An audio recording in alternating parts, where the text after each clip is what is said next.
নমস্কার বন্ধুরা, RP village স্টোরির পক্ষ থেকে জানাই সকলকে অনেক স্বাগত।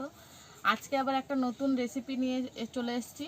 আজকে রেসিপিটা হলো ভোজবাড়িতে যে আলুর চিপসটা দেয় সেই আলুর চিপসের রেসিপি। তো তোমরা পুরো ভিডিওটা দেখতে থাকো কিভাবে আমি আলুর চিপসটা বানাই। এই দেখো, বড় সাইজের কয়েকটা আলু নিয়েছি। আমি আলুগুলো আগে ভালো করে ছুলে নিচ্ছি, তারপরে এই গ্রেটারটা দিয়ে গ্রেট করে নেব।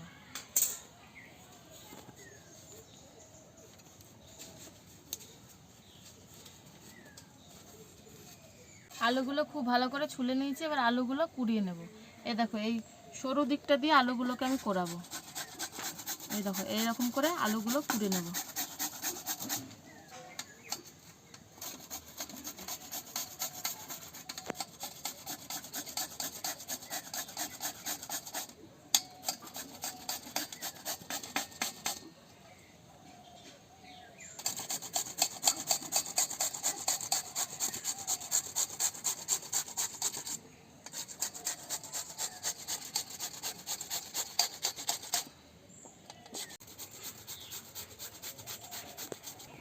দেখো, সব আলুগুলো গ্রেট করে নিয়েছি। এবার জল দিয়ে খুব ভালো করে ধুয়ে নিতে হবে।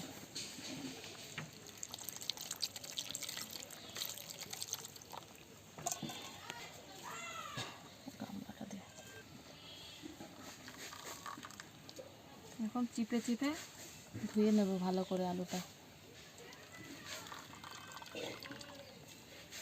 যত ভালো করে ধোয়া হবে তত ভালো আলুর চিপসটা হবে।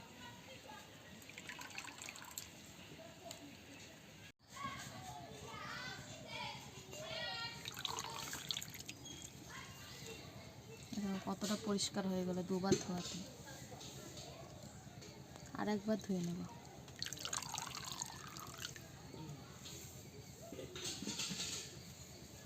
সব কিছু আমি রেডি করে নিয়েছি। এই দেখো, আলুটাকে খুব ভালো করে ধুয়ে একদম জলটা একদম চিপে জল শুকিয়ে নিয়েছি। এবার কড়াইতে দিয়ে দেবো খানিকটা সর্ষের তেল। প্রথমে কয়েকটা শুকনো লঙ্কা আর এই যে বাদাম নিয়েছি, বাদাম কটা ভেজে নেব।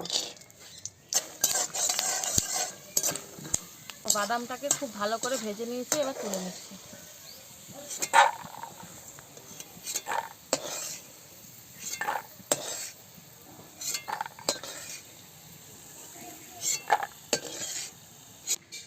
এবার একই সাথে কয়েকটা কারি পাতাও আমি ভেজে নেব।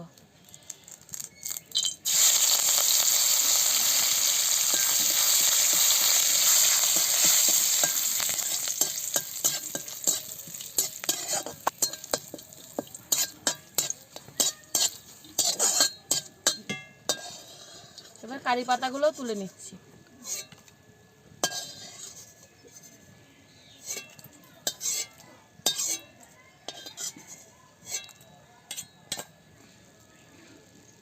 কড়াইতে সাদা তেল দিয়ে দিয়েছি। এবার তেলটাকে খুব ভালো করে গরম করে নেব।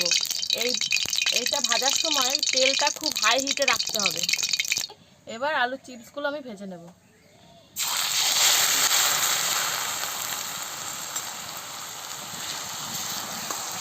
এই আলুর চিপস ভাজার মধ্যে কিন্তু কোনো রকম নুন আমি ব্যবহার করিনি। নুন ব্যবহার করলে আলুর চিপসগুলো মচমচে হবে না।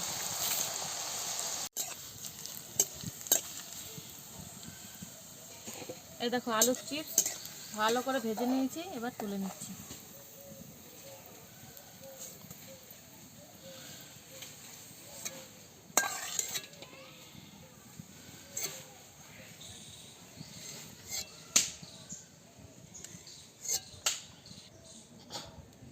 এবার একইভাবে সমস্ত চিপসগুলো আমি ভেজে নেব।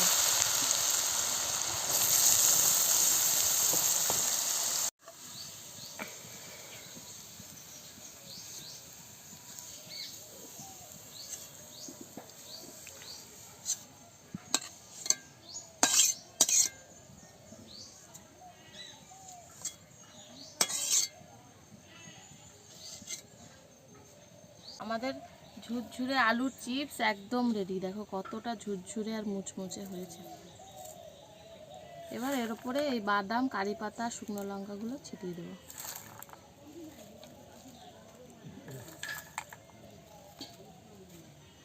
দেখো